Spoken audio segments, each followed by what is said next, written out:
வணக்கம் ஜாய் கிச்சன்ல இன்னைக்கு நம்ம பொட்டலம் பரோட்டா எப்படி செய்யறது அப்படின்றத பார்க்க போறோம். இன்ஸ்டன்ட்டா நம்ம எப்படி செய்யலாம் அப்படின்றத இந்த வீடியோல பார்க்க போறோம். பொட்டலம் பரோட்டா வந்து கிளி பரோட்டான்னு சொல்லுவாங்க. ஸோ அதுக்கு நம்ம கிரேவி எல்லாம் ரெடி பண்ணி நம்ம பண்ணணும். பட் இன்னைக்கு நம்ம இன்ஸ்டன்ட்டா எப்படி பண்றதா பார்க்க போறோம். அதுக்கு நான் இன்ஸ்டன்ட்டா அதாவது பரோட்டா நம்ம வாங்கியிருப்போம் இல்லையா, அந்த குருமாவை நல்லா வத்த வச்சுட்டு இருக்கேன் ஒரு பக்கம். இன்னொரு பக்கம் நம்ம ஆம்லேட் போட்டு எடுத்துக்கலாம். ஆம்லேட் இல்லை, ரெண்டு பக்கம் திருப்பி போட்டு ஹாஃப் பாயில் எப்படி போடுவோம் அது மாதிரி ரெண்டு பக்கம் திருப்பி போட்டு வெங்காயம் அதெல்லாம் எதுவுமே போடாமல் நம்ம பிளெயினாக போட்டு எடுத்துக்கலாம்.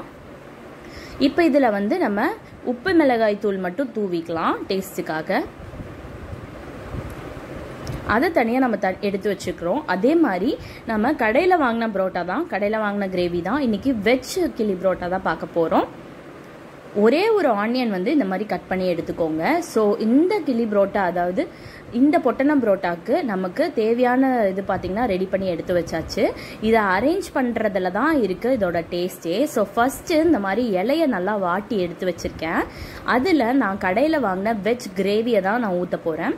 ஊற்றினதுக்கப்புறம் நம்ம ஒரு 1/2 டீஸ்பூன் கரம் மசாலா, 1/2 டீஸ்பூன் சீரகத்தூள், 1/2 டீஸ்பூன் மிளகாய் தூள் எல்லாம் போட்டுக்கிறோம். ஒரு ஸ்பைஸ், ஒரு காரம், ஒரு டேஸ்ட் இன்க்ரீஸ் பண்ணுறதுக்காக தான் அதுவும் நம்ம ஆட் பண்ணுறோம். ஸோ எல்லாத்தையும் லைட்டாக தூவுனதுக்கப்புறம் இந்த மாதிரி குழம்புலேயே நம்ம தூவிடணும். தூவுனதுக்கப்புறமா ஒரு லேயர், ஃபஸ்ட்டு லேயர் வந்து பரோட்டா வச்சுக்கிறோம். கடையில் வாங்கின பரோட்டா தான் இது. நம்ம வீட்டில் கூட இந்த மாதிரி பரோட்டாவும் சால்னாவும் ரெடி பண்ணி பண்ணலாம். அடுத்த லேயர் நான் அந்த மாதிரி முட்டை ஆல்ரெடி போட்டு எடுத்துருக்கோம் இல்லையா, அந்த லேயர் வச்சுட்டு அதுக்கு மேலே மறுபடியும் வந்து நம்ம வெஜ் சால்னா ஆட் பண்ண போகிறோம். வெஜ் சால்னா ஆட் பண்ணக்கப்புறம் அதே மாதிரி நம்ம மசாலாஸ்லாம் எக்ஸ்ட்ராவாக தூவி விட்டுக்கலாம். இப்போ சால்னாவில் வந்து இப்போ சிக்கன் சால்னான்றது சிக்கனில் கூட இதை செய்யலாம், சிக்கனில் தான் செய்வாங்க கூட, ரொம்பவே டேஸ்ட்டாக இருக்கும். ஸோ நம்ம வெஜ்ஜில் செய்கிறதுனால நம்ம எக்ஸ்ட்ராவாக வந்து மசாலாஸ்லாம் கொஞ்சம் தூவி விடுறோம். எப்பொழுதுமே வீட்டில் நீங்கள் பரோட்டா குருமா வாங்கிட்டு வந்து அது அடுத்த நாள் மீதி இருந்தால் கூட இந்த மாதிரி செஞ்சு சாப்பிட்டு பாருங்கள். ரொம்ப டிஃப்ரெண்ட்டாக ரொம்பவே நல்லாயிருக்கும். டேஸ்ட் உங்களுக்கு ரொம்பவே பிடிக்கும். இதுக்கு மேலே கொஞ்சமாக சால்ட் சேர்த்துக்கலாம். சால்ட் வந்து உங்களுக்கு கிரேவிலையும் பரோட்டாலையும் கரெக்டாக இருக்க மாதிரி தெரிஞ்சால் நீங்கள் அதை ஸ்கிப் பண்ணிக்கோங்க. மேலே வந்து நம்ம அடுத்த லேயராக வந்து சின்ன சின்னதாக கட் பண்ணி வச்சுருக்க பெரிய வெங்காயத்தை நம்ம ஒரு லேயர் பண்ணிக்கிறோம். அதுக்கப்புறம் ஃபைனலாக வந்து நம்ம பரோட்டா வைக்க போகிறோம். ஸோ பரோட்டா வச்சதுக்கப்புறம் எங்களுக்கு வீட்டில் வந்து கிரேவி வந்து இருந்தது, எக் கிரேவி மத்தியானம் செஞ்சது இருந்தது. ஸோ அதனால் நைட்டுக்கு அந்த எக் கிரேவியை இது மாதிரி கடைசியாக ஒரு லேயராக கொடுத்துரும். இப்போ சப்போஸ் உங்களுக்கு கிரேவி, சிக்கன் கிரேவி ஏதாவது இருந்தது அப்படின்னா இந்த மாதிரி அப்ளை பண்ணிக்கோங்க. அப்படி இல்லை அப்படின்னாலும் மேலே வந்து நீங்கள் வெறும் சால்னா மட்டும் ஊற்றிக்கோங்க. இது வந்து ஆப்ஷனல் தான், இருந்தது வீட்டில் இருந்ததுனால நாங்கள் வச்சோம். இப்போது மேலே ஃபைனல் லேயராக நம்ம கிரேவி வந்து ஊற்ற போகிறோம், அதாவது வெஜ் சால்னா ஊற்ற போகிறோம். ஃபைனலாக நிறைய ஊற்றிக்கோங்க. ஏன்னா இப்போது இதை வந்து பேக் பண்ணி நம்ம தவாவில் வந்து சிம் ஃப்ளேமில் வந்து ரோஸ்ட் பண்ணி எடுக்க போகிறோம். அதனால இப்போ கிரேவி எல்லாம் சேர்ந்து நல்லா ஊறி வரும்போது அவ்வளோ நல்லாயிருக்கும் இந்த பொட்டலம் பரோட்டா. அதனால நம்ம ஃபுல்லாக கவர் ஆகிற மாதிரி கிரேவி நிறையா நம்ம ஊற்றி எடுத்துக்கலாம்.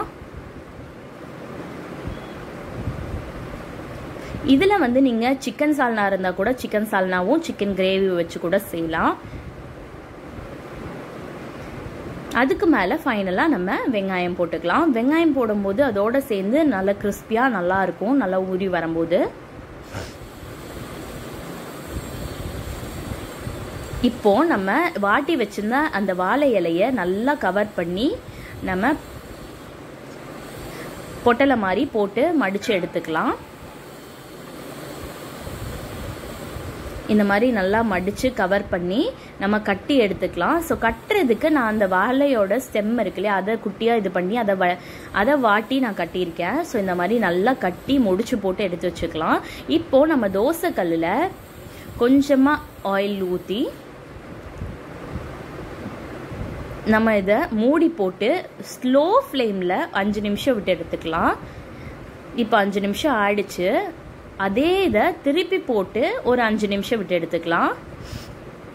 திருப்பி போடும்போது பார்த்து திருப்பி போடுங்க. ஏன்னா நமக்கு கிரேவி வந்து லிக்விடாக இருக்கிறதுனால நமக்கு கீழே விழறதுக்கான வாய்ப்பு இருக்குது. நல்லா கட்டியிருந்தீங்கன்னா பிரச்சனை இல்லை, அப்படி இல்லைனா 2 கரண்டி யூஸ் பண்ணி கூட நீங்கள் திருப்பி போட்டுக்கலாம். அதே மாதிரி ஸ்லோ ஃப்ளேமில் இன்னொரு பக்கமும் திருப்பி போட்டு எடுத்துக்கோங்க. இப்போ 2 பக்கமும் நல்லா திருப்பி போட்டு எடுத்தாச்சு. இப்போ இலையை விரித்து அதில் நம்ம எப்படி ரெடியாக இருக்குது அப்படின்றத ஓப்பன் பண்ணி பார்த்துடலாம்.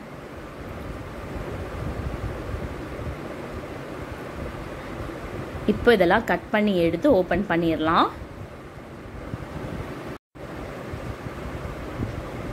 ஸோ நல்லா ஆவி பறக்க ஓப்பன் பண்ணும்போதே உங்களுக்கு ஒரு பியூட்டிஃபுல்லான ஃப்ளேவர் வரும்.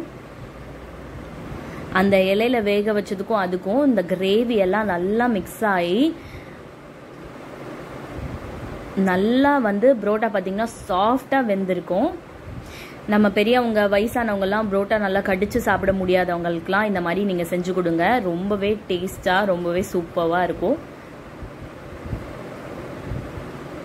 இது வந்து புரோட்டா நீங்கள் வீட்லேயும் ரெடி பண்ணி பண்ணலாம், இல்லை இன்ஸ்டண்ட்டாக நீங்கள் இந்த மாதிரியும் கடையில் வாங்கினதும் வச்சு பண்ணலாம். ஸோ இந்த பொட்டலம் புரோட்டா உங்களுக்கு பிடிச்சது அப்படின்னா இந்த வீடியோவுக்கு மறக்காமல் லைக், ஷேர் அண்ட் கமெண்ட் பண்ணுங்கள். இந்த ரெசிபியை மறக்காமல் உங்கள் வீட்லேயும் ட்ரை பண்ணி பாருங்கள். இந்த ரெசிபி உங்களுக்கு பிடிச்சிருந்தா ஜாய் கிச்சனுக்கு லைக், ஷேர், கமெண்ட் பண்ண இது வரைக்கும் எங்கள் சேனலில் சப்ஸ்கிரைப் பண்ணாதவங்க சப்ஸ்கிரைப் பண்ணிக்கோங்க. ஃபேஸ்புக்லேயும் நம்ம பேஜை ஃபாலோ பண்ண மறந்துடாதீங்க. தொடர்ந்து எங்களை வீடியோ பாருங்கள், சப்போர்ட் பண்ணுங்கள். தேங்க்யூ.